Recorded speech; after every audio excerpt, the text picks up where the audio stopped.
debate, and the topic is, despite the unfathomable, and I always struggle with the word. You know, there's always that word that you struggle with. That's mine. Pollution caused by aircraft, there is a profound socioeconomic benefit. Let's please put our hands together. Mr. Pere is a South African representative on the Council of International Civil Aviation Organization and has more than 38 years of experience in the aviation industry. And debating the topic will be Siya, who is an economist from the Development Bank of South Africa, and Ian Cruikshank, who's an environmentalist at South African Airways. Please do come on stage.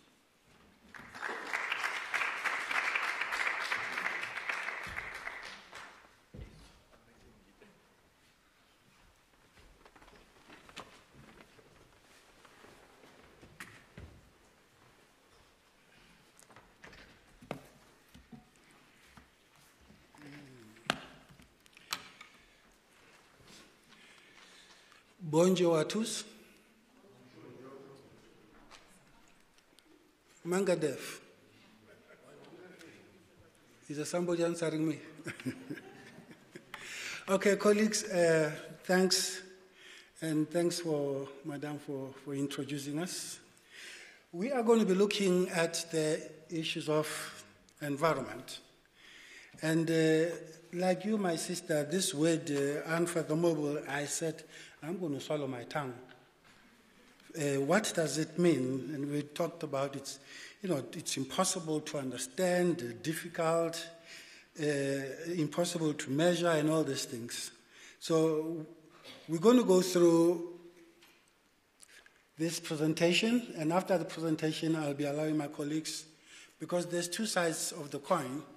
So my presentation is two-sided, and I'll leave it to you to decide which way forward.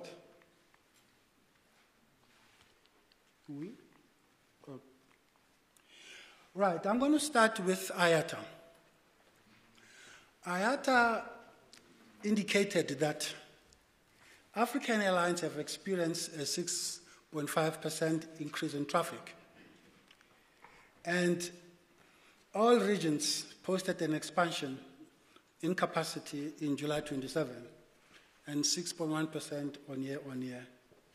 And this is about the whole aviation thing. And the future of the airline industry, that is from now up to 2035, it was said it establishes 11 themes affecting air traffic demand. Geopolitics.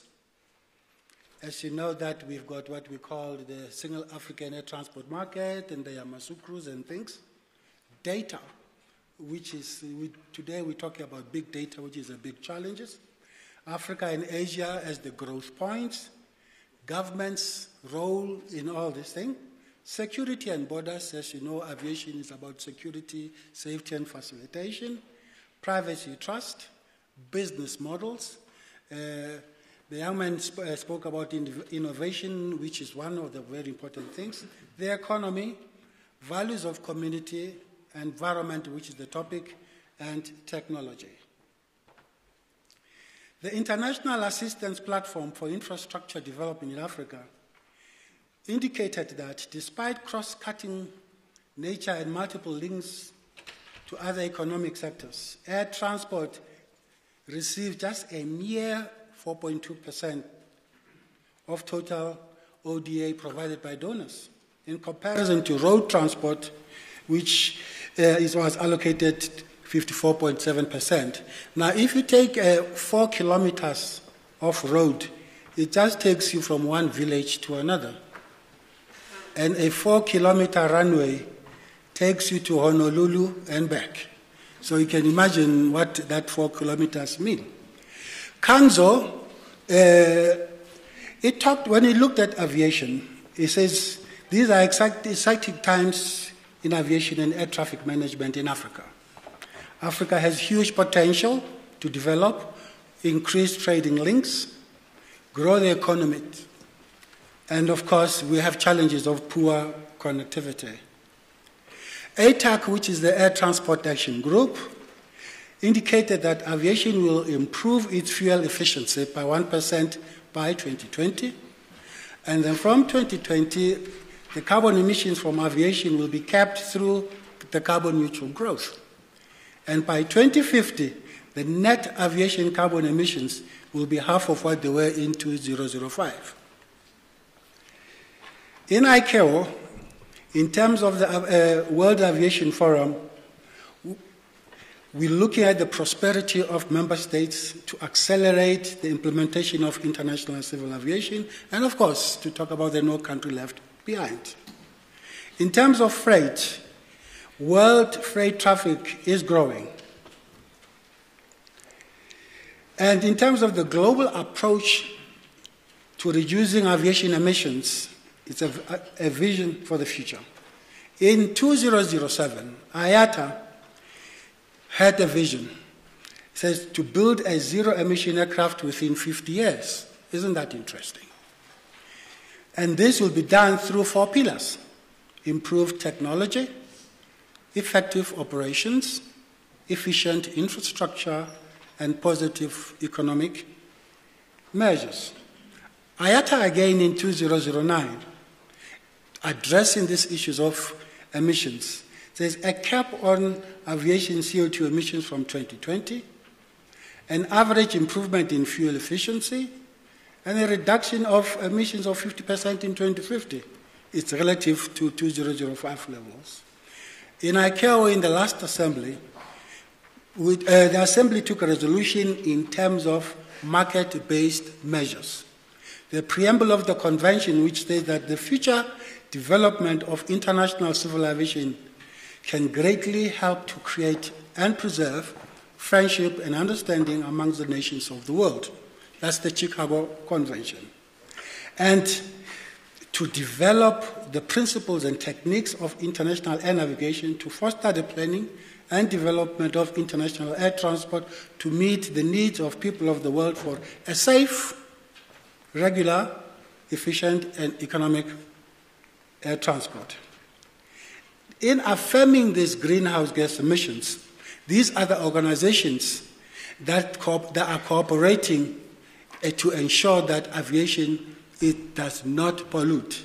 And this is the ACI, it's CANZO, it's IATA, it's the IBEC, and the ACIA. And to continue again on the issue that market-based measures should ensure fair treatment of international aviation sector in relation to other sectors.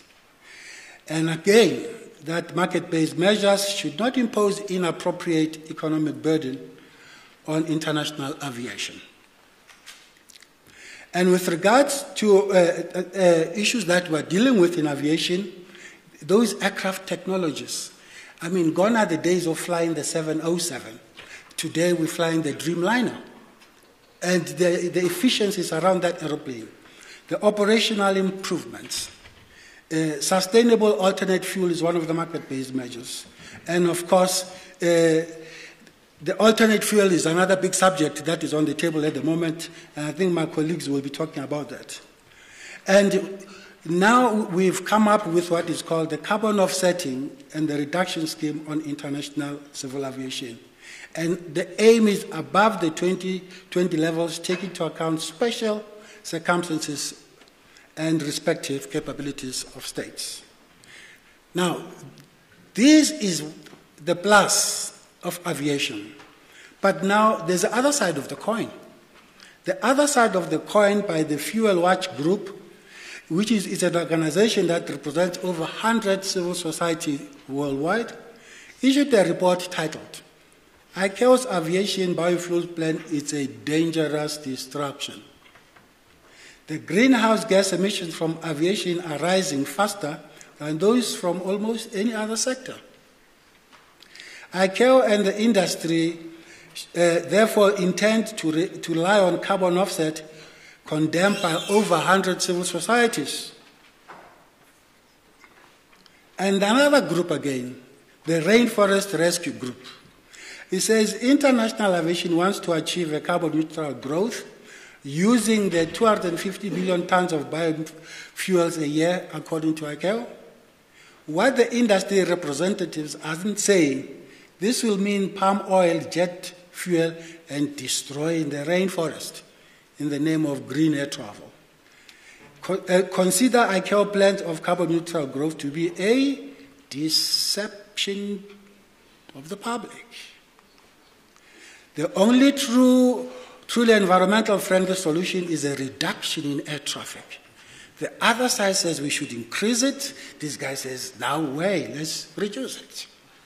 Says the climate protection measures the ICAO is pursuing, including trading of CO2 offset, is more efficient aircraft. Carbon trading does not actually reduce emissions.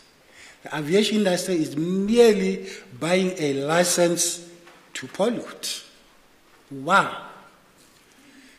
That's very interesting. Now, I'm going to be opening up to my colleagues to tell us which side of the coin they are. My dear brother, come through.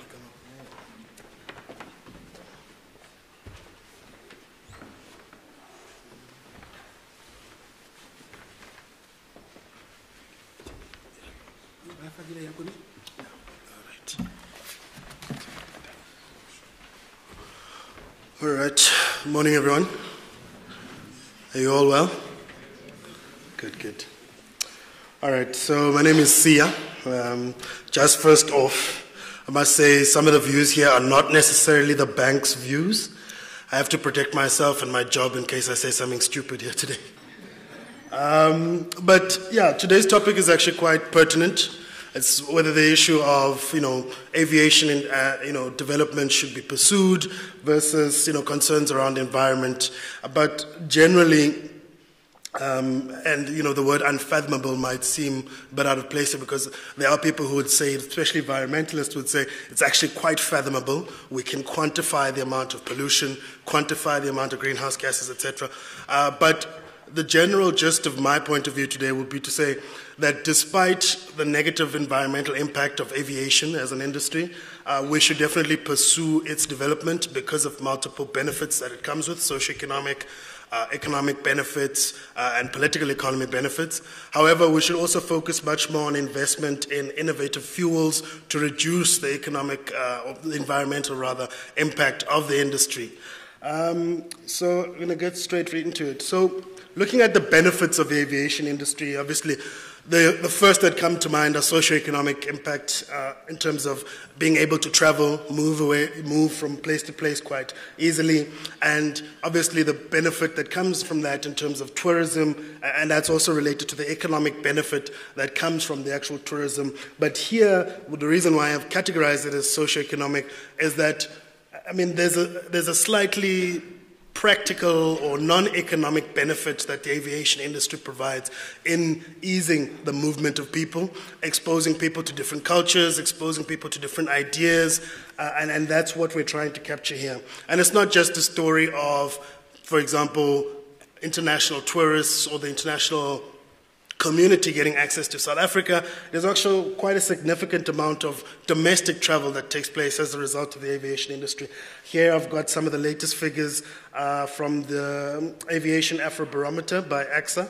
And I'm not sure you guys can see properly, but we're looking at an average of about 1,200,000 in terms of domestic passengers, in comparison to about 30 to about 40,000 in terms of our regional passengers. So there's clearly a demand domestically for people to move and for the aviation industry to exist. And so there are those benefits that come from this as a result of human need for contact and moving around and travel. Then obviously the aviation industry provides a huge impact in terms of innovation. I'm going to touch on two here, the UAVs. Multiple speakers throughout the course of the conference have mentioned how, a lot of innovations coming out of the invention of UAVs, whether that be delivery of medical supplies in difficult to reach geographic areas. But I also think that UAVs also present an opportunity for industrialization, particularly for middle income or emerging markets, particularly places like South Africa. So if you just think of the story of the auto industry, the main challenge we've had there is as a result of low volumes in terms of production, which undermines the economic rationale for locating industry in South Africa. But when we're talking UAVs, it's much more labor intensive. We can meet the scales, and obviously we have the technological and skills to actually take advantage of this.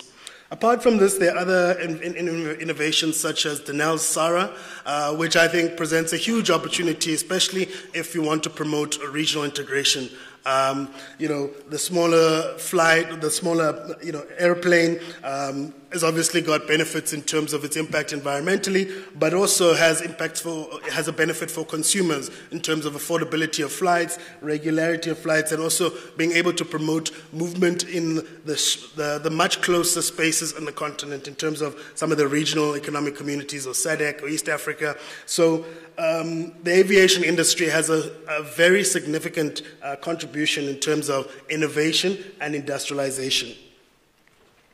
Moving on then, is an issue around jobs, trade and growth.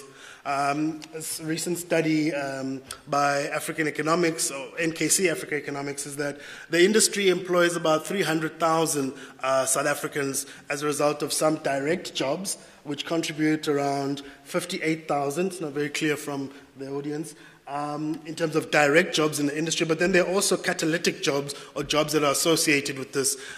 You might imagine just in an airline, just running an airline is more than just sort of the aviation side of operating the flights and movement. And the technical side, there's also marketing involved, there's also security involved, and a whole lot of other industries that are related to the aviation industry and have very clear linkages. And then in terms of its contribution to GDP, here we're looking at about 75 billion rand in terms of contribution to the GDP. In percentage terms, that's about 2 to 3% of GDP. So it's not a negligible contribution like the aviation industry has in terms of economic growth and jobs. And then when we look at the issue of trade, so the impact of the aviation industry in terms of trade is not necessarily with regards to volumes. So the actual amount of trade volumes transported through aviation industry are quite negligible. However, the value is, on the other hand, very high. So what this means for the economy is that it gives you access to foreign exchange, it builds up your foreign reserves, and actually gets you quite high levels of trade despite the low volumes. And obviously, given South Africa's partial isolation from some of its major markets in Europe and the US, aviation is also the fastest way to deliver goods across these large geographic spaces. And then the last benefit I want to touch on is a political economy benefit in terms of regional integration. I've mentioned this when we were discussing innovation. But really, if you look at the East Africa region, for example, the aviation industry has been used as a huge driver to underpin and support regional integration. I think the major challenge in African regional integration is that, by and large, it's due to political will. We might say what we want about our leaders in terms of their political will, but the regional integration story has been largely driven by political will rather than the economic basis. And that's why, despite having been way longer established in comparison to other processes of regional integration, such as the European process, the huge bottleneck in African regional integration is a lack of an economic basis for regional integration. And so the aviation industry, as you know, because it's right there at the center of the movement of people, which is a primary element of regional integration, it's a huge enabler. And also, countries like Rwanda, for example, and Ethiopia have benefited from this, promoted national airlines, and are actually focusing much more on regional travel and positioning themselves as, business tourism centers in East Africa, and have gained quite a lot in terms of economic benefit from this. And then obviously in the SADC region, there's a lot more on this, but obviously this applies throughout the Africa region generally. I'm always so shocked to see when I get advertisements from tourist companies like, hey, get a flight to London for 6,000, and I compare that to a flight to Accra, which might cost upwards of 8,000 or 6,000, despite the difference in distance. So there are huge bottlenecks in terms of how to regulate the market for the benefit of consumers, but I think the aviation industry as a whole provides a number of benefits that can drive economic growth, drive jobs, and drive regional integration. Now, looking at the bad side of things, I think we can't really discuss this without actually evaluating the environmental impact. I don't want to sound like a Trump, yeah, save the environment, but don't kill business. That's not what I'm saying. I'm saying we should be promoting the, development of the aviation industry, but we need to make sure that it develops, an environmental consciousness, but also to reduce its carbon footprint because of the other benefits that it comes with. So here I've just got a brief overview of a study done by the Department of Environmental Affairs in terms of mapping South Africa's pollution, or what's in terms of industrial contribution to pollution. And if you look, I've sort of broken it down. The transport sector, which the aviation industry is part of, contributes about 10.8% of total greenhouse gases in South Africa between 2000 and 2010. During that decade. And the aviation industry itself is about 7.6% of this, if you look at the breakdown on the right. A large majority of the impact on environmental impact in the transport sector comes from road transport. So what this tells us is that even though the impact of the aviation industry is negative on the environment, relatively it's quite negligible. It's not negligible, but relatively small. And if you look at the impact of the aviation industry itself in relation to the other transport sector alternatives, it is very small, 7.6% of the total transport sector impact on greenhouse gases. And what this says is that, people always say we should probably promote alternatives. I think from this, the most viable alternative to aviation travel would be rail. And obviously that's got its own limitations. But the other alternative, which ends up becoming the de facto choice for most people, road transport, has a far more severe impact in terms of environmental degradation and contribution to greenhouse gases. So what have I said today? I've started off by looking at some of the socio-economic benefits of the aviation industry in terms of its impact on our lives and being able to move, expose yourself to different cultures and travel and tourism. And then I've looked at the innovation impact of the aviation industry and how this can also create jobs that promote industrialization in terms of the UAVs and the innovative SARA project by Denel. Then I've looked at the economic impact in terms of direct jobs and related jobs as a result of linkages in the economy to the industry, as well as its impact on trade and growth. And lastly, looking at the contribution that the aviation industry does in terms of political economy or regional integration is quite significant. And I think overall, despite what we call unfathomable impact environmentally, I think there are some very significant benefits that come out of the auto industry. So what's the role in terms of us now promoting aviation industry and moving forward? I think there's a very significant role for the government as well as development finance institutions in supporting innovation around fuel. I think the largest impact environmentally is a result of the fuel technology used in the aviation industry. Beyond that, actual manufacturing and the actual aviation operations don't have such a severe environmental impact. So what this means is that there's an opportunity here for the state and development finance to support innovative fuels and research and development around fuel technology to replace or create alternative fuels that have a much less impact in terms of an environment. And obviously, the challenge of fuel creates a never-ending spiral. As you can see on the diagram on the right, I'm more of a physicist, but chemical science or chemistry is not really my forte. But I thought it was quite an interesting depiction in terms of the endless spiral as a result of the environmental impact of the aviation industry on itself. So on the left, you have low temperatures, assuming obviously absence of global warming and erratic climatic conditions, results in denser air molecules, which makes flight quite efficient in comparison to much higher temperatures where they're much more sparsely spaced air molecules, which then loses the efficiency of fuel. So I think really the center of the issue in terms of the environmental impact of the aviation industry is around the issue of fuels and developing alternative fuels. So I think there's a significant role in terms of providing development finance and supporting innovation in aviation fuel technology. And obviously, we do also have the innovation in the country. I mean, you might know of people like Siyabonga Oza, who has been snatched straight out of high school to Harvard, given bursaries, and is now actually creating or designing fuels for NASA, and has even gotten planets named after him. So I think the country does have the innovation and does have the creativity. We just need to support it such that, that can filter through into the industry. And then in addition to that, there's an impact, there's a role for government to play in terms of expanding the socio-economic impact of the industry, whether that be from environmental perspective or inclusiveness.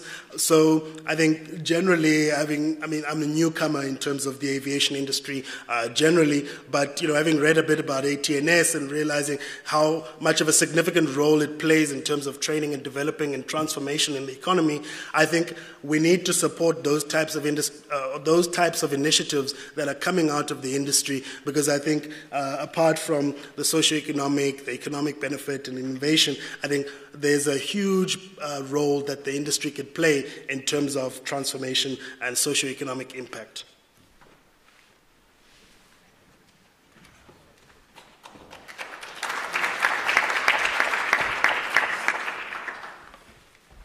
Thank you, Sia.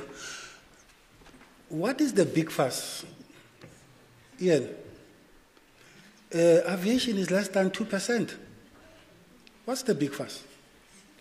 Thanks.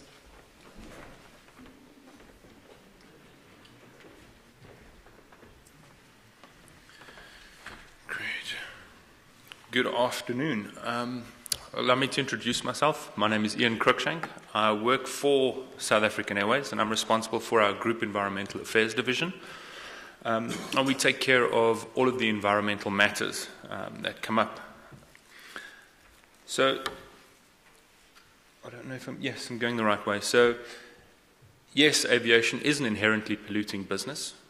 The detrimental effect of aviation is that while we're flying up there at 30,000 feet, the whole business model revolves around burning fuel and basically emitting carbon dioxide. So what we have is this sort of dichotomy that we saw very early on of fairly well-off people that are able to purchase a ticket, flying across the world, using our services, but we're pumping out all these gases that affect the poorest 1% of the population, the people that are on the ground that are most affected by climate change, the people that are unable to produce crops, or unable to produce their families, and have no way of ever getting onto that aircraft or no concept of how they would ever get onto that aircraft. So we have this huge sort of dichotomy in the industry where we have this problem. And we identified this early on, but our very reason for existence as an airline is to continue operations and to make money while expanding the global links.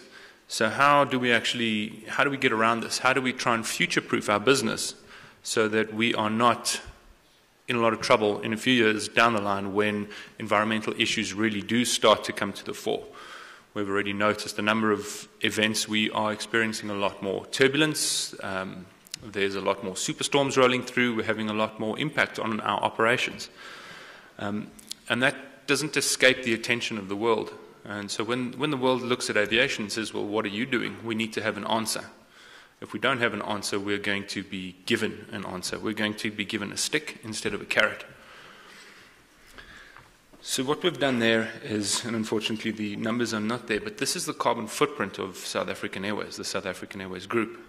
The 3% is our ground operations, our buildings, our offices around the world, our staff, everything is that small little 3%. The other 97% is fuel that we burn in our operations. So how do you mitigate that?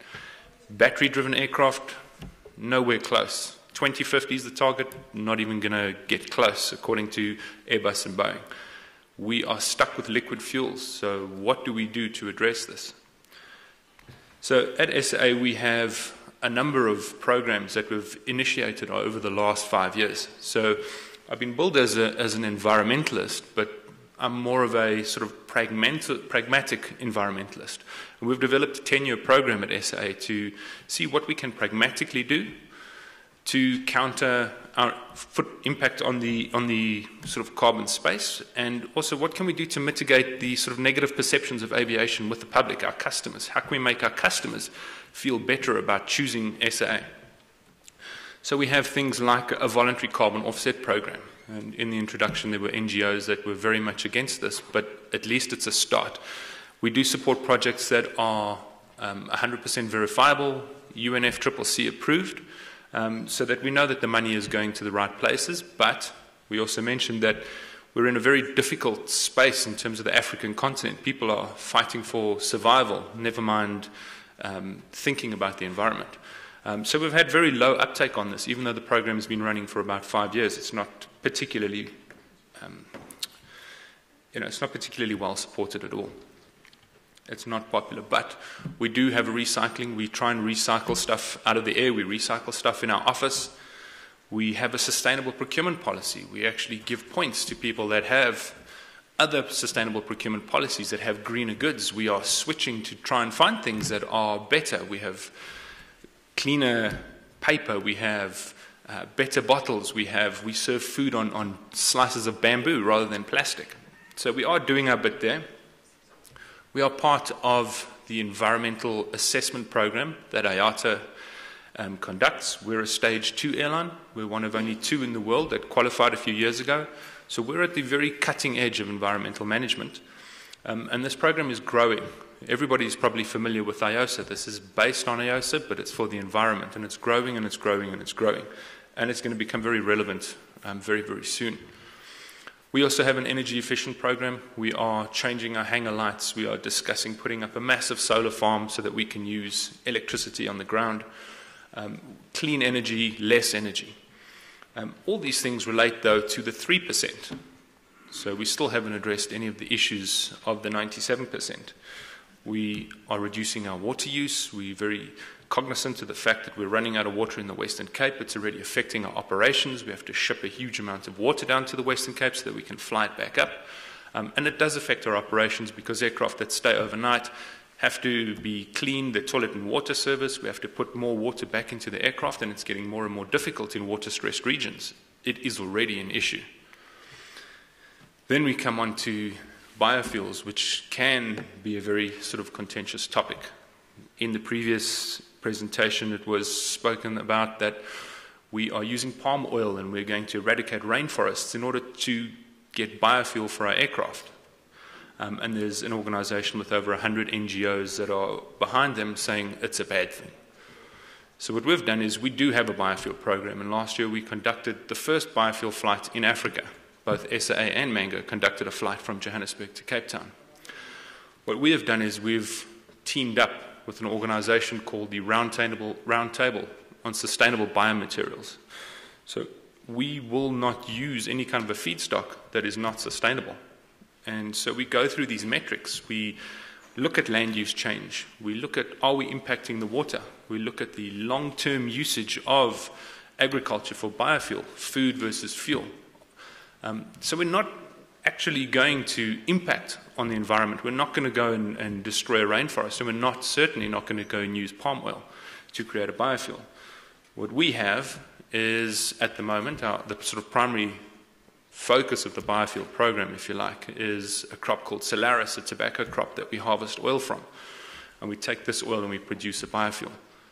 The byproduct of this is that this crop has such a high protein content that we take this and turn it into an animal feed, and it's just been approved for use in chicken food. So what that does is it also allows us to not have to import, as a country, all the soy meal cake from overseas, sort of 1 million tons a year. We can now use this product in our local industry. Plus, we get to decouple from the global fuel market. We get to produce our fuel in rands. We don't have to buy dollars to buy oil. We don't have to import our currency to pay somebody else's or to line somebody else's pockets. We can now keep this all in-house in South Africa and in the region.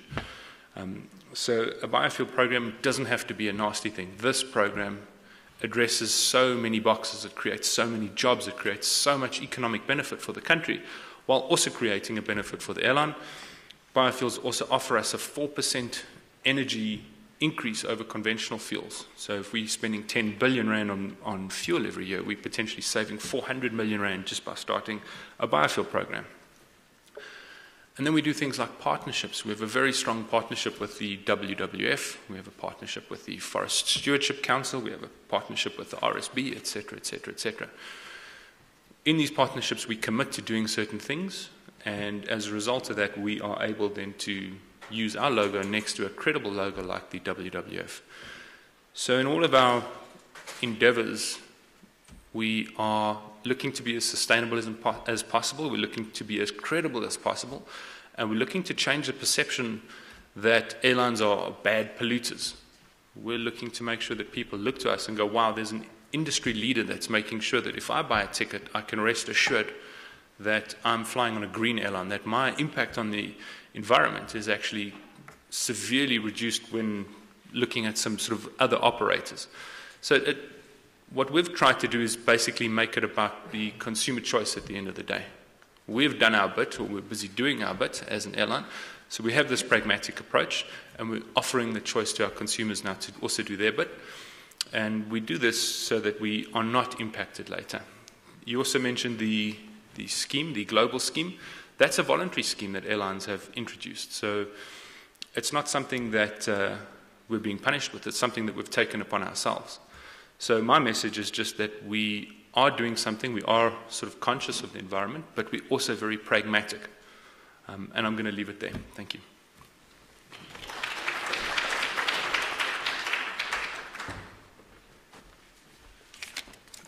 Thank you, colleagues. Sia spoke about jobs. Wow, that's a good thing. Trade, growth, those are good things. South Africa is one of the few countries that have signed what we call the ICAO State Action Plans on CO2 emissions. But on the other hand, glaciers are melting, especially in the north of Canada. The polar bears are suffering. Global warming is on the rise. Water surfaces are rising, and all the cities around the coast are being threatened. SAA is one of the airlines that have flown their aircrafts on bios. Is this the way to go? South Africa is one of the few countries in the world that have got green airports. ATNS is on the highway in terms of the PBN and on the ASBUS. Yet there is a cry on this aviation which is doing so much, less than 2%. Colleagues, what do you think about this discussion? Over to you, sir. Hello, my name is Athol Frans from African Pilot magazine. I want to commend both the speakers and yourself for the introduction. Absolutely tremendous. And it's a subject that's very, very close to my heart. So I want to raise a few things. Aviation clearly is not the problem here. There are far, far bigger problems. For example, a single tire burning in a township is adding unbelievable amounts of carbon into the air. And the burning of rubbish all over the place in South Africa. When one looks at the Drakensberg going up in fire, the massive, massive amounts of carbon dioxide going into the air, this is where the pollution needs to stop. Of course, you've got to think about every time one of the major volcanoes in the world blows its top. That even stops the airlines from flying because of all the dust and debris up there. If we think about, and I'm very pleased you put the slide up there, about the energy side. South Africa is so far behind in terms of energy development. We're still burning coal. And if we look at, I recently had the opportunity to go to Italy to do a job for a helicopter company. And I did a great deal of flying. And last year I also went to Aero Friedrichshafen in Germany. The German government has closed down all of its nuclear power stations. And they have very few coal-powered stations left. The German government made it available for every household, every factory, every business to put up solar energy panels. And wherever you go in Germany and Italy, every factory is covered in solar energy panels. And the meters, of course, run backwards so that you consume the power you need in your factory, usually by about midday, and then you're feeding the grid. And the net result is there's no carbon. There's nothing coming out of solar energy. And we could do a hell of a lot in South Africa to stop burning coal and rather utilize the renewables that we have available. And we certainly don't need nuclear. What do you do with the burnt out isotopes? Do they just become another waste factor to be dumped in the sea somewhere? The solar farms, George Airport, for example, AXA, has put in a massive solar farm. It's incredible how well it works. Today, George Airport uses less than 10% of its energy from the Eskom grid. That is to be commended. AXA is to be commended for that. I put it to you, and the very clever scientists around us, have you ever seen, or at least recently seen, what Hartbeespoort Dam looks like? I happened to fly over Hartbeespoort Dam on Sunday. The dam is nearly fully covered by water hyacinth. Why aren't we dragging that stuff out and using water hyacinth in the process? Because it's a waste product. And just like, my magazine did cover the SAA story about the biofuels, and it's a very commendable story. But you're quite right, Ian, it's only touching the surface, but at least you're doing something. So, the other comment I do have for SAA, and it's a very short one, SAA needs to stop flying its old fuel guzzlers, the A340s, because next to modern aeroplanes such as the 787 and the 777, the amount of carbon dioxide being put out, or carbon footprint out there, is incredible for the amount of passengers that have been flown. Thank you. Here's a speaker, a colleague who says, leave aviation alone, because it's doing so good.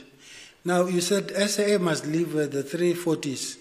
Which one? The 300 or the 600? It doesn't matter. Because the operational efficiencies are different. Anybody else? Yes, sir, up there. I'm coming to you. Chairperson, thank you. I'm Gawie Besby from Civil Aviation Authority. I also happen to be South Africa's representative on the Committee for Aviation Environmental Protection in ICAO. I have a few observations, but I do agree with the previous speaker. Aviation is letting itself be the convenient target because of its visibility, because of its excellent records. Well, there's an entire industry, 98% out there, that's not getting any attention. So aviation can kill itself or cut its own throat in the process of trying to create the impression on a, say, political level that we're doing something to the environment or about the environment, while Eskom is allowed to run their power stations without any mitigation, the last I heard. And if you go drive through the Lowveld, you can see what the effect of those power stations by itself is. You drive through Benoni and Springs, you see the effect of those industries. Those measurements are not even known. There's no measures in place. But I think aviation allows itself to be the convenient target, and maybe inadvertently so. On the issue of solar energy, and I've heard a comment about alternate sources of energy into the country. Solar energy, I did a quick calculation. Our proposed nuclear power station is going to cost a few trillion. For 1 trillion, you can buy solar panels to give you 150,000 megawatt of power. I do realize it's not baseload, but that's just sort of the equations that needs to prompt questions to be asked, and not the quick wins that others may be interested in. On the issue of biofuel, even in the Cape, that Committee for Aviation Environmental Protection, there is a realization that a life cycle analysis needs to be very carefully made. Ian did mention the protein spin-off from that tobacco plant. I'm very glad to hear that, because I'm not convinced that by itself to just produce or plant something to produce biofuel saves anything in emissions. And you can equate it to something as follows. You suck 1 liter of crude out of the ground, so you have a little bit of emission by pumping it out. You produce 1 liter of biofuel, so you have an agricultural process which in itself does emit. You burn the 1 liters of Jet A1, they give you 3.1 kilograms of CO2. So, and that's why the Cape is recognizing we need to carefully look at whether indeed biofuel does have a positive benefit to emissions. Yes, it does. It is a sustainable resource. But I think we need to be careful by not mixing sustainability with emissions when you talk about biofuels, especially because it's a tricky little calculation happening there. And Chair, I think I'll leave it at that for now. Thanks. Can I have another speaker? And then I can ask my panelists to comment, if any. Oh, yes, my brother.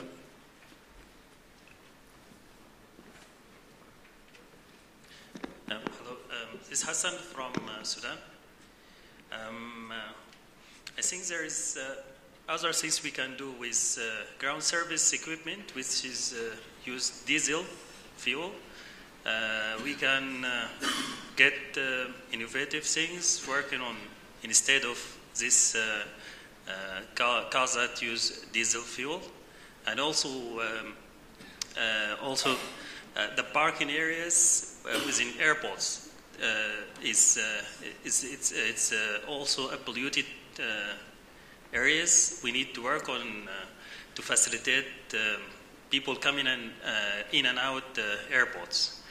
Also, there is an opportunities with operational opportunities with continuous climb and continuous descent approaches, and I think South Africa already doing flexible use of airspace, so direct routes will save fuel and also reduce emissions. And there is also opportunities with working on single engine taxi, things like that could reduce the emission within an airport and also during flights. Please. Thank you. Wow, I like the argument. One engine taxi to save the environment. Your ground service equipments, they are polluting. So there is a problem with aviation. Sia and Ian, your comments on this. Thank you. A lot of the initiatives that we've spoken about here, we are actually pursuing. We are busy with a study on single-engine taxi. We are busy with the WWF to look at producing fuel from waste in the airport environment so that we can power our ground equipment on bioethanol. We are looking at a massive solar operation at Johannesburg in collaboration with AXA. And our biofuel that we are producing goes through a process. A 20 million rand study was done to make sure that we don't produce any biofuel that is actually harmful to the environment, and that there is at least a 50% net gain on CO2 emissions. So all of those things are in place.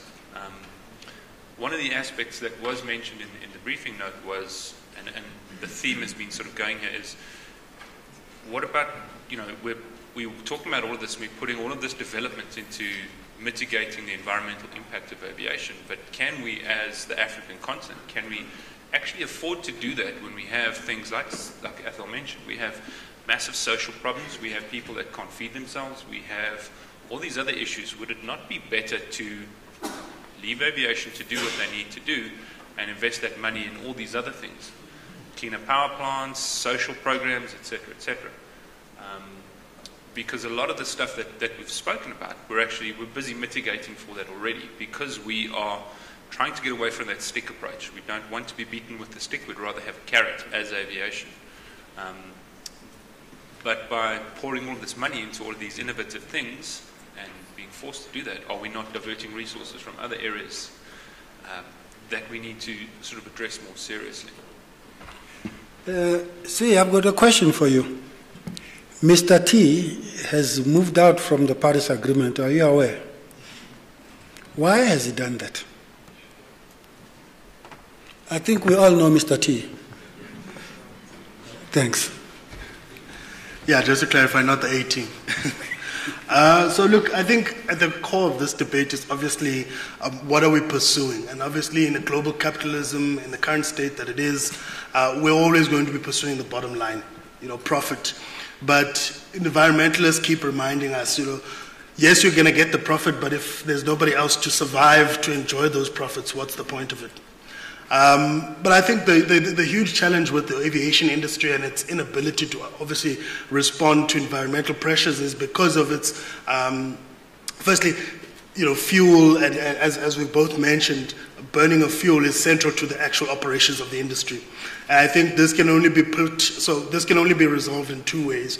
Either you create an alternative technology in how you make airplanes and how they actually fly, which I think is unlikely in the next 20 to 50 years, or you can create more innovative fuels that can reduce the environmental impact. And, that's a serious pressure to put on an industry. We've seen what that's done in the auto industry to the point that, globally firms like VW have gone to fake, environmental impact results because that obviously has an impact on their bottom line and also inability to move and respond, adjust to the environmental impact. So I think, yes, the aviation industry is definitely having a negative impact on the environment. Yes, it is relatively small. I don't think that it's something we can ignore or that's negligible, particularly because the type of consumer the aviation industry serves is particularly people who are environmentally conscious, etc. So this does need to be dealt with. And I think it's also quite possible. I think, if environmental pressure continues, more environmental degradation, more, climatic, erratic climates, they're going to put a lot of pressure on us. And I think as a country, we have the capacity and, potential to move forward. I think despite all the negativity that came out of the apartheid era, one of the things that the pressure in terms of economic and, international sanctions put on the country was to create things like Sasol. Now you've got technology that's creating fuel out of coal. People always never believed it would ever take off. But ultimately now, where is Sasol? I mean, it's a global company. It's got very good reputation. So I think as an industry, when you start facing a bit more consumer pressure, environmental pressure starts mounting, you will be forced. But I don't think that the industry itself can take a seat back and say, look, our impact is relatively small. There are bigger problems in the world. Let us do our thing. Let's forget about the environment for now. Let's pursue socioeconomic development first. I don't think that approach would work. I think we need to have a tandem approach. And obviously the innovation is quite important for other efficiencies beyond just the reducing of environmental impact. My colleague from SA has also mentioned how alternative fuels are actually much cheaper than your current fossil fuels. So I think at the core of this is also the nexus of political economy. Well-established fossil fuel industries and well-established single producer market globally that produces the capital equipment you guys use doesn't make it easy for you to innovate and move out of that space quite quickly. So I think these are some of the challenges that the industry faces. Ladies and gentlemen, we have come to the end, and I see a hand, and this hand is burning. Can I just have one more time, please, s'il vous plaît? Thank you very much, sir. Just a quick one to add on to what my colleague from Sudan has said and to what the presenters have said, and Ian from SAA, who is also a member of IATA. By the way, I work for IATA. So I just wanted to add that IATA has a fuel fuel efficiency program. So what we do is we have visits to airlines. We look at their fuel program, their fuel efficiency programs, and the initiatives that my colleague has pointed out, like those one-engine taxiing, the CCOs. We're looking at all sorts of things. And I just wanted to share with you that since 2004, so we started pretty early with this carbon neutral growth, we've had 112 visits to airlines. And in those airlines, not to mention the savings in terms of dollars, signs, we have had 150 million tons of CO2 emission reduction. So as an industry, as members of IATA, representing airlines, we are really working hard to tackle those issues of environment. Just that I want to add. Thank you very much for giving me that opportunity. Thank you, sir. Colleagues, we have come to the end of this. I know this is a very interesting subject, especially, for instance, your one-engine taxi and your reduced takeoff. So all of these issues that are taking place, but we all need to be environmentally friendly. Madame, merci beaucoup.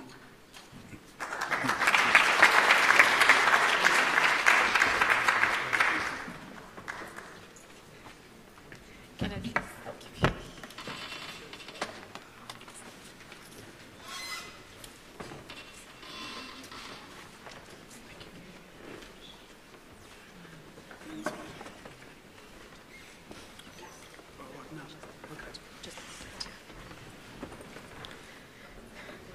Thank you very much. Very interesting discussion.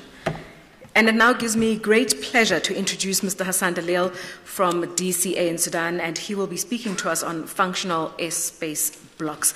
Now, Mr. Dalil holds an MSc in physics from the Sudan University of Science and Technology, and has vast experience in performance-based navigation in GIS and RS. He's currently, and since 2001, has been a senior air traffic controller at Khartoum Air Traffic Control Center at Khartoum International Airport in Sudan. Please put your hands together for Mr. Dalil.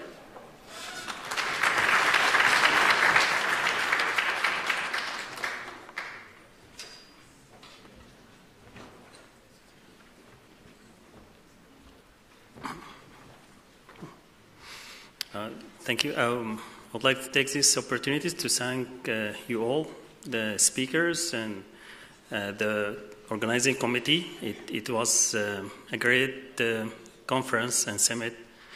We got lots of knowledge and things. So we will be reflecting that back home, inshallah, hopefully. Thank you.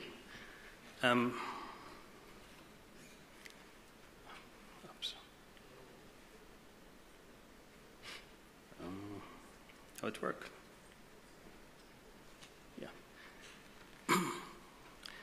We'll talk about functional airspace blocks. It's could be a solution for the our dream is African single sky.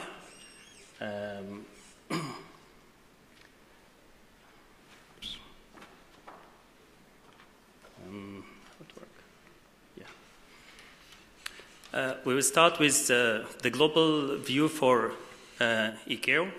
It's the global air traffic management operational concept, which is a fundamental framework drive the ATM operational requirement, objectives, and benefits. And it could be described as the worldwide system that meet the following, which is a great level of safety and provide optimum operational and environmental sustainable and meet the national security requirements. As we know, aviation bring challenges and opportunities, and so in putting our sustainable strategic sustainable aviation strategy for COMESA or for the whole Africa, we need to take the balanced approach between the three pillars of sustainability, which is environment, economy, and social. And as the speakers, just the panel before me, talk about aviation impact on the environment, which is could include land use, air quality impact, and noise, and other climate change, which is already happening, and biodiversity impacts, beside other environmental impacts. Also, we got lots of positive impacts, which is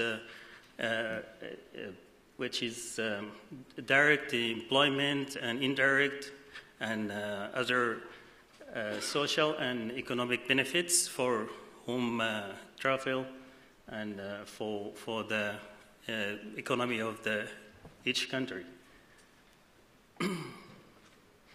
And here,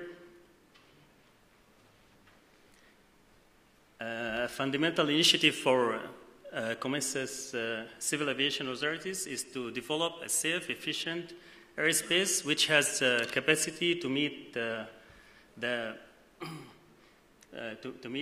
demand needs for users to reduce their environmental impact, and the link between air transport growth and economic development is well established. So as the global economy or globalization, we need to meet demands for aviation. As we know that our ground transport infrastructure in Africa as a whole is a bit poorly developed. So aviation is a solution. We need to work on it in order to get our target, which is develop our economy.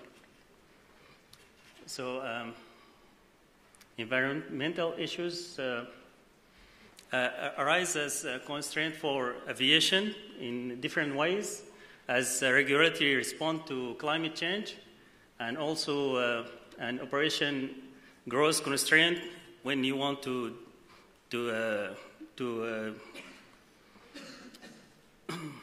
when you want to expand the airport or so, you need to do a case that it will not be having an impact on the environment in the area. And also, we talk about climate change is already happening, so we put the pressure on us, both on local air quality things and noise at the airport, and also in route phase. So civil aviation authorities has to meet the demand, the conflicting between the demand for airports and airlines, which is need to work and have their business going, and also to deliver an effective environmental improvements. So in doing so, we need to meet the regulatory requirements and ensure sustainable long-term growth and maximize operational capacity and efficiency and minimizing the operational cost. Also meet our customers' expectation, and at the beginning, at the end, all the time, ensuring high level of safety. And as we know, aircraft, aviation at the whole have like 2 or 3% of the global pollution, but we know aircraft fly at high altitudes. Its emission is quite crucial for the environment. So we need to do control to reduce this environmental impacts. So there is opportunities of reducing our impacts by operational opportunities, is having the optimum cruising levels and routes for aircraft, and with continuous descent and climb operations. And here we came for functional airspace blocks. It's defined as airspace blocks that, based on operational requirements and free from these state boundaries, and via air navigation service and related functions are the performance driven. So it's also optimized to with a view to introduce cooperation among air navigation service providers, and it's also have strategic objectives that to meet its safety and capacity, cost effectiveness, and high efficiency and environment, as well as military mission effectiveness. So if you look at Africa, we got like 50-something FIRs. So we're with air traffic. With air traffic flying over, it's a very there is lots of restrictions when flying over Africa. Flexible functional aerospace blocks concept is designed on operational requirements and more integrated management of the airspace and free from the national borders constraint, but it should meet certain criteria, which will be supported by a safety case and be justified by their overall added values, and which is technical or human resource or other or its cost-benefit analysis, and ensure flexible transfer of responsibilities between air traffic service units, as well as be compatible with lower and upper airspace, which will be a very big challenge for us, and comply with regional agreements. So functional aerospace blocks reduce air traffic controls workload, which is increase safety. And as we know, air traffic control workload is depend on the traffic supervision and conflict resolution and coordination. Coordination is the main point. So evaluation, the global initiative, there is homogeneous air traffic management areas and within the globe. So for Africa, we got AR1, this is Europe, South America, and Atlantic Ocean, and Europe, Eastern Africa, Europe, Southern Africa. So we can work on this to develop our new, our dream is single African airspace. Here, it needs political power to be in place. We looked at sub-regional groups, COMESA and others, but we have to be careful that some countries will not be within the cases which will be made for the functional aerospace blocks. Here, COMESA, I see time is gone. COMESA have done the framework study, and will start a new phase with establishing this single airspace for the COMESA, which is it will be the challenge for making case for different areas of functional aerospace blocks. Thank you.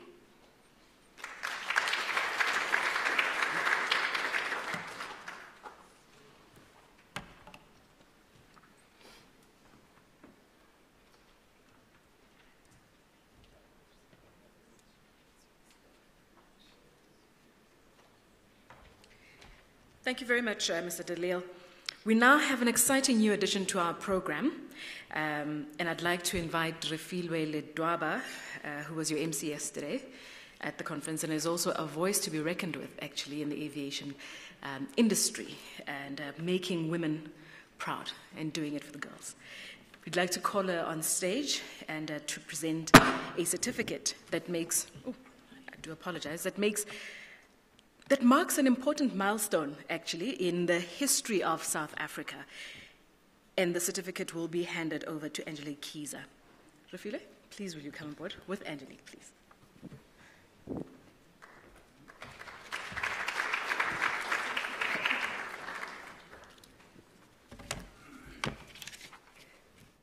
Good morning, ladies and gentlemen. It is an honor on behalf of Women in Aviation Organization to be presenting the certificate to Angelique. Angelique is a keen aviator, and she's currently busy with her private pilot license on both helicopters and fixed wings. She has just returned from Norway, where she was trained as an operator and a flight instructor on the Black Hornet, becoming the first woman in South Africa to fly and instruct the Wolf military drone. She's currently training the first group of Black Hornet operators in South Africa. Angelique, it's an honor to be presenting the certificate for you.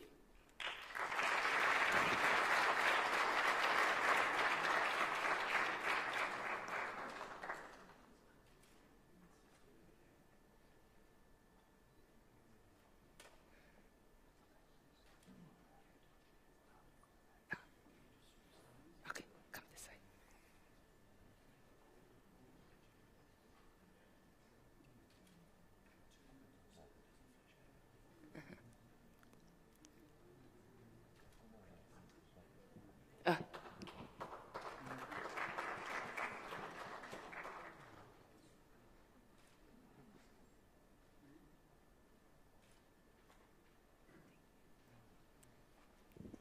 Thank you.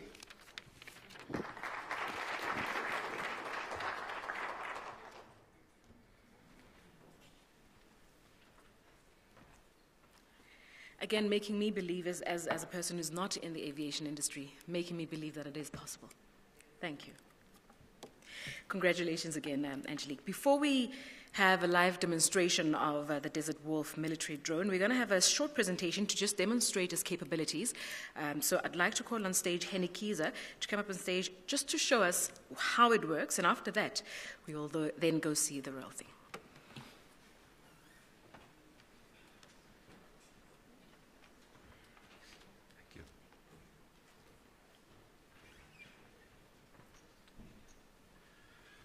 Morning, ladies and gentlemen. My name is Henny Kieser. I'm actually crazy about aviation. I'm the founding president of CUASA, which is our Commercial Unmanned Drone Association. So I love aviation since day one. What we're going to show you today is the Black Hornet and a bit of its capabilities and why we believe it's a product that within the next year will be in the hands of most of our soldiers, police, and lots of government organizations. And then, again, to celebrate aviation in Africa, I'm just going to talk 2 minutes about the ALTI vertical takeoff and landing drone, which is also designed and manufactured in South Africa and Knysna. The Black Hornet, you'll see later on, it's a very small drone, only weighing 18 grams, roughly 25 to 30 minutes flight time. We can fly up to 1.6 kilometers. We've done flights up to 2.4 kilometers away. You've got full video coming back to you. You take HD snapshots, which means it's a photograph with metadata in it, and I'll explain to you later what that means. If you look at the fast video on the aircraft, it's very man-portable, easy to operate. Obviously, you need a bit of training and just to know which functions to use. It's currently in use by over 27 NATO militaries. America is also using it, and I think Australia 2 weeks ago announced that they've ordered a huge number of systems for their military and police applications. It's new technology. It's been available for military roughly 4 years, and in that 4 years, if you speak to those NATO countries, they will tell you how many lives this unit have saved already, and protected the soldiers not walking into a fairly bad, let's call it, trap. It's fully night capable, so you have an aircraft with full thermal capability and an electro-optical sensor which we fuse to give you a stunning clear picture. The system has been designed by Prox Dynamics, as a Norwegian company. So it's actually stunning and amazing technology. Next, what I just first want to show you, and very few people, as I said, know that, South Africa has got the first, I would say, commercial VTOL aircraft in its class. I was in Knysna last week. They've already flown 11 hours with this aircraft, and the next bigger version will be out within a few months, and then they're actually going to attempt a world record all the way from Knysna.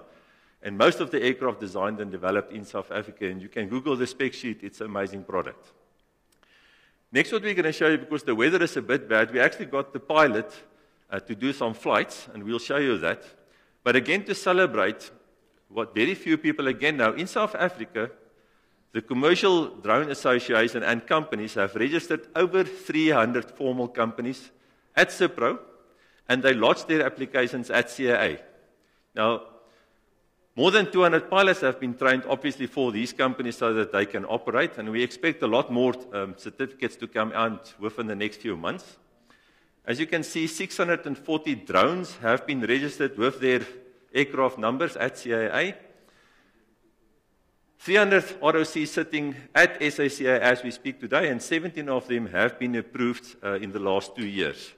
Now, obviously, it's not a great number. 5% roughly have got formal approval, so 5% of these companies is currently flying legal.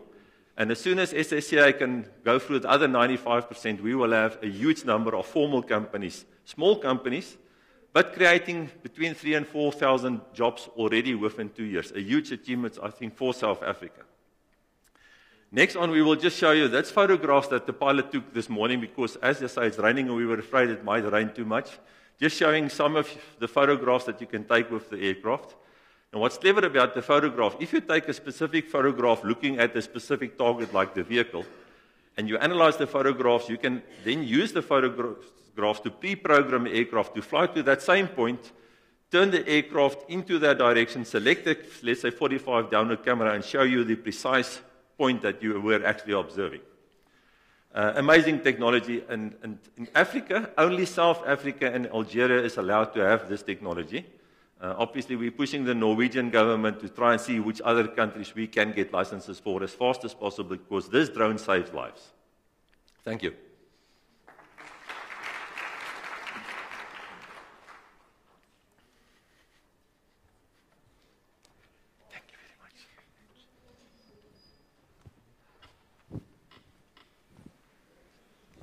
Thank you, Henny. It's very interesting to see such interesting technological capabilities. And we've almost come to the end, and I say almost because there's just one or two things that we need to do. So I'd like to please call on stage again. Please help me welcome on stage Dr. Sandile Malinga, who is the CEO, the Chief Operating Officer, actually, at ATNS. And as we're chatting, just as he walks up, let me tell you, as we're chatting, I said to him, you've got a very interesting name, Dr. Malinga.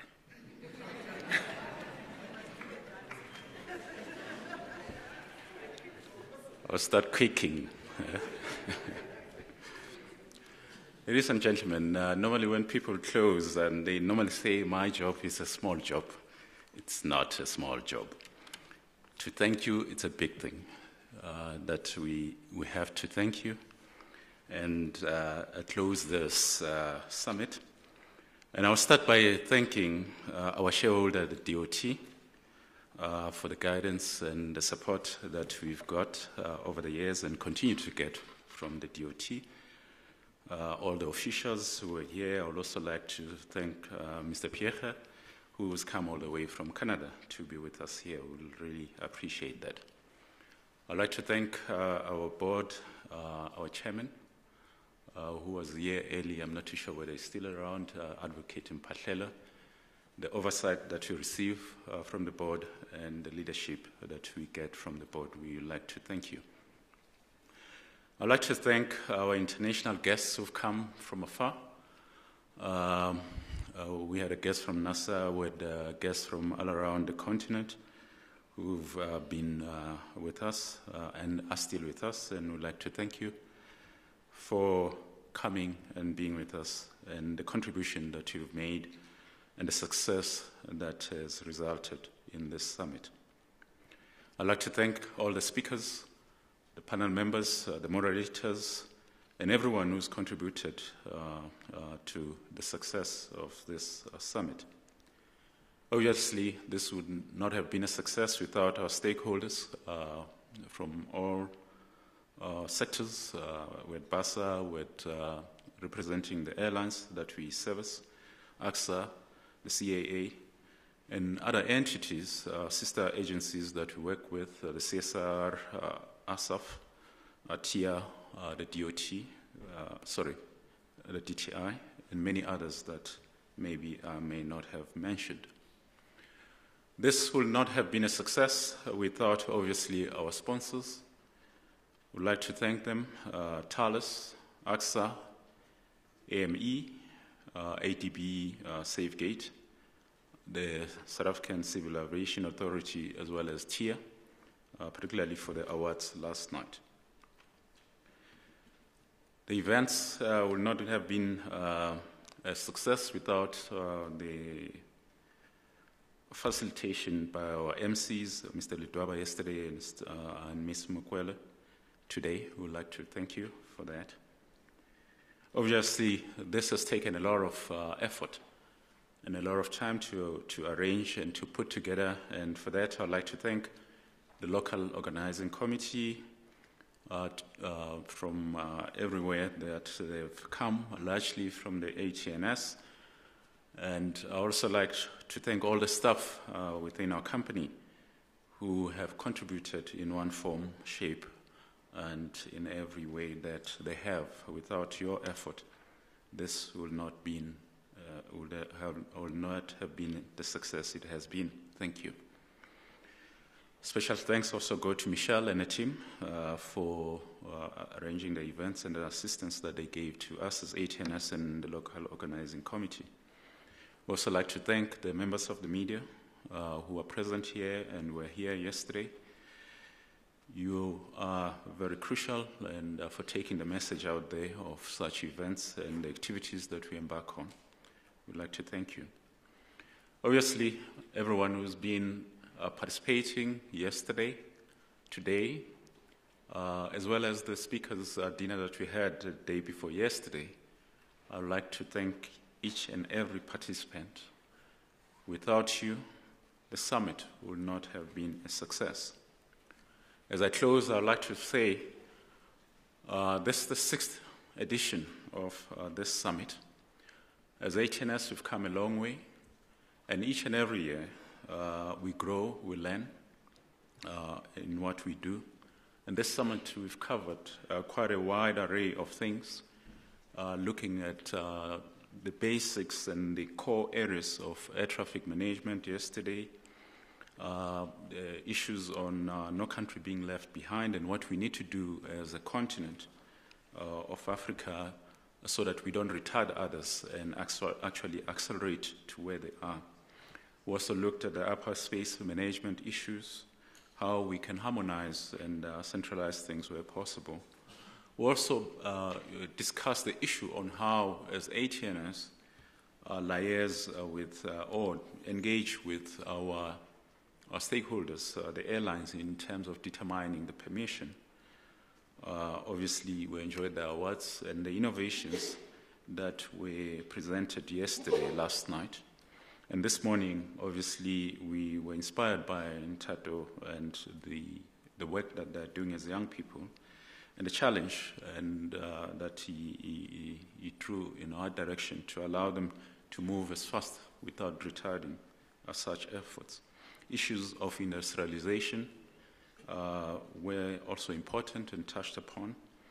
The environment is key and important for us. Obviously, last was to discuss the programs and the activities in Sudan and the Hornet that's going to be presented if the weather is okay. I hope it is, for us to see. So we have covered quite a lot, and the discussions that we had have been frank, open, and robust, engaging, and stimulating, and inspiring. And for that, it's been through your effort. And therefore, on behalf of the ATNS board, our CEO, the executive team, our staff, we'd like to thank you and wish you all the best as you depart and go your separate ways. Thank you.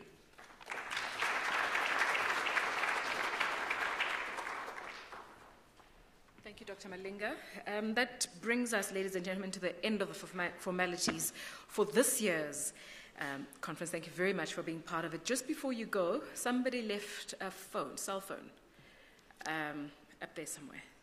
So if you know who it belongs to, if it's yours, please do find it. And please will everyone join us at the front of the front stairs of the CSIR. So as you go out, just in the entrance there, for a group photograph taken by both our resident photographer, but also the Desert Wolf military drone. So please do, however, note that if it is raining, then the team will not be able to launch the drone. And I haven't been outside, so I don't even know. I haven't been told if it's raining or not. But I suppose as we get there, we'll be told if it is raining. So we just hope the skies are clear and this can happen. We trust that you enjoyed this year's summit and look forward to seeing you again next year. Enjoy the rest of your day. Please remember to join us for lunch. Lunch will be served just outside in the exhibition hall. Thank you very much. Have a lovely afternoon, further.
Yeah, so I just meeting the guy on Navy.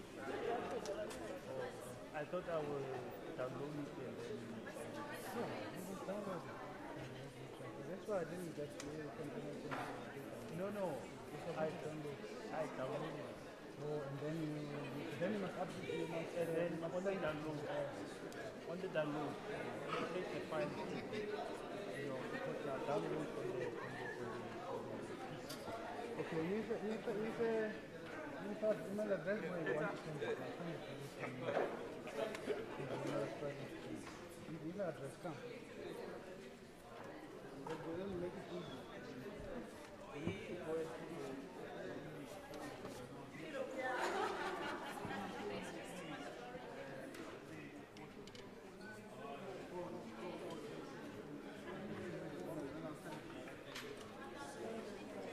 No, but I did send them there.